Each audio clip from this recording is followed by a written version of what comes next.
17 Newsmakers Now, Lauren Skidmore, CEO of the Open Door Network, is joining us this morning to talk about resources to help domestic violence survivors. Lauren, thanks so much for coming in this morning. We appreciate it. Of course. All right, so I want to start by talking about this court case we just mentioned.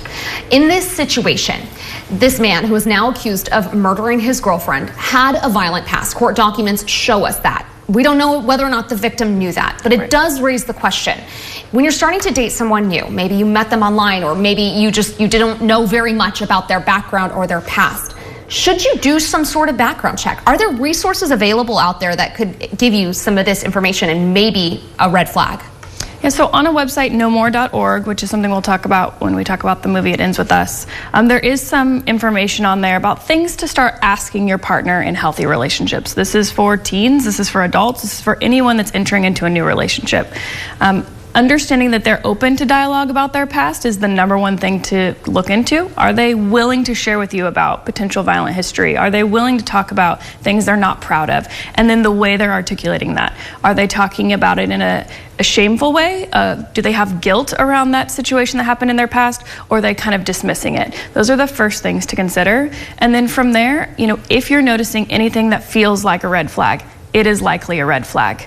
Take your gut instinct and make sure you're talking to your friends and family about what that situation feels like to you, things that might not feel comfortable in the relationship. Don't just push it down and think, oh, I'm being anxiety based on this, or I have some fear on this because of my past. No. Take it into consideration and act on it. And there are a lot of resources out there, right? Yes. To look at someone's past. I mean, in this case, a simple search of the court website, of course, could have shown this past. Are there any other websites or resources that you recommend? I think, in this situation, I would have loved if she would have looked up his past and had a conversation about it. I very much believe that if an individual has such a violent history, it is likely they're not going to be able to just stop that cold turkey and continue their life without it. I believe in second chances, but also we know that history of abuse continues, and usually it becomes more and more abusive as the relationship continues. So in this situation, yes, a Google search would have been great, but some people aren't considering that and they don't think about that. And so having a conversation with that partner initially and just being aware of red flags. And then, the movie right now, It Ends With Us, is about that cycle of domestic violence. And it puts it in the spotlight, which is probably a good opportunity because we know that more than half of women in the U.S. and 1 in 3 men are victims of some sort of sexual or relational violence. Yes. So it can happen to people we know and love, although I think that sometimes we may fool ourselves into thinking that wouldn't happen in my group of friends or my circle. Right. But this movie now puts it more into the spotlight and provides us a chance to talk about it with those we love. How do you start that conversation? How do you use this as a jumping off point? Yeah, I think for a lot of parents, talking to your younger teens about relationships is the first step into helping people understand what a healthy relationship looks like.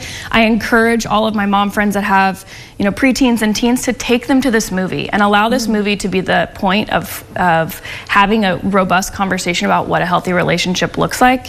The great thing about this movie is it shows you what domestic violence looks like in a home that still has love attached to it.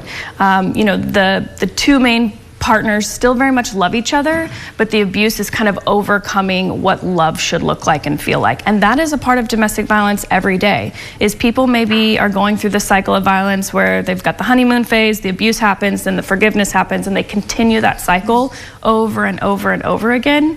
And we need people to have support from their friends and from their family to be able to stop the cycle and get out, because we do know that abuse will continue to escalate. So if they hit you once, next time they'll push you down the stairs just like in the movie, and then from there you never know what will happen next. We don't want folks to get to a point where they end their life, whether it's suicide or their life ends from the abuse. Well, what do you do if someone that you love is maybe in a situation, or you suspect they're in a situation, you're seeing red flags, but maybe they don't want to talk about them, or they don't see them as red flags just yet? Yeah, talk to them. So explain to them what you're feeling, your concerns, what you're seeing. And then in the movie, her Atlas provides his number in the back of her phone as a safety net. He says, if you need me, call me. that is always something you need to offer. If you need me, you contact me no matter what time of day or night. I'm here to support you. I see these things as a concern. I don't like what I'm seeing and I care about you, but if you need me, please contact me. Just offering support to a friend or family member can sometimes make them feel like they can get out of it with that support. You talked earlier about like talking to our children, teens, about setting them up early on. What do healthy relationships look like? What are some early red flags to look out for in relationships that may just seem kind of innocuous at the point? Control, intimidation, stalking, and obsession. Those are some of the 3 main key points to kind of hone in on. If you have a relationship with your daughter, or maybe you have a friend and all of a sudden now they're kind of retractive, they don't want to go out in public without their partner, they're feeling very serious, not a lot of lightheartedness happening without their partner, those are kind of immediate signs. That's a control tactic, a manipulation tactic. Things like, oh, I don't feel like I can leave the house. Let me call my partner and ask them. Or, hey, we were supposed to go to dinner. Can so-and-so come along? Well, we haven't had one-on-one time in a while. I'd really like to just be with you. Those are kind of things that you can say and mention as a friend or a family member.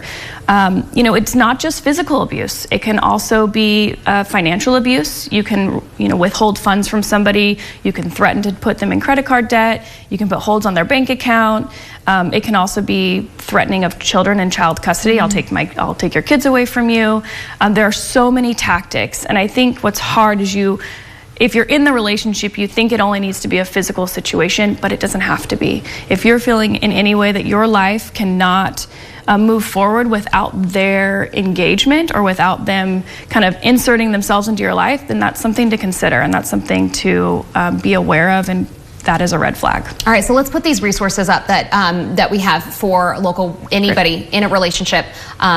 These are things that you can do. There's a 24-hour crisis hotline at the Open Door Network. Yes. 327-1091. There's the National Domestic Violence Hotline. That's 1-800-799-SAFE. But of course, always in an emergency situation, 911 is the number to call. Yes. Lauren, thank you for coming in this morning. We appreciate it. Thank you for having me.